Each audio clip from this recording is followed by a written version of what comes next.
네, 서울 은평구와 경기도 고양시 주민 150만 명이 이용하는 거점병원인 은평성모병원이 코로나19로 폐쇄된 지 열흘째입니다. 의료진을 포함한 모든 직원에 대한 조사가 이루어졌고 소독 작업도 끝났는데 보건당국은 폐쇄 명령을 거두지 않고 있습니다. 메르스 때 만들었던 엄격한 규정 때문입니다. 내부 감염을 막기 위한 관리 시스템과 환기 시설이 갖춰진 대학병원에 이 규정을 적용하는 건 현실적이지 않다는 의학계 의견도 있습니다. 당장 암 환자와 가족들은 발을 구르고 있는데 조동찬 의학 전문 기자가 짚어봤습니다. 하루 3,500명이 진료받고 100여 명이 수술받던 지역 거점 대학병원이 멈췄습니다. 중증 코로나19 환자도 치료할 수 있는 최신 음압병실도 텅 비었습니다. 병원이 폐쇄 조치가 되기 때문에 진료를 할 수가 없어서 방이 비어 있어도 환자분이 들어오실 수가 없는 상황입니다.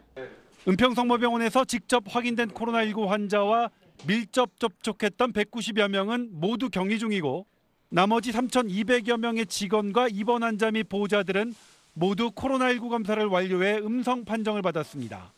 이러한 전수조사를 시행한 병원은 우리나라에 어디도 없을 겁니다. 코로나19과 연관돼서는 가장 청정 지역이다라고 말씀을 드릴 수 있기 때문에 의료계는 진료 가능 상태라고 판단하지만 서울시는 해당 병원의 감염병 대처 능력이 미흡해 병원 폐쇄 유지가 합당하다는 입장입니다.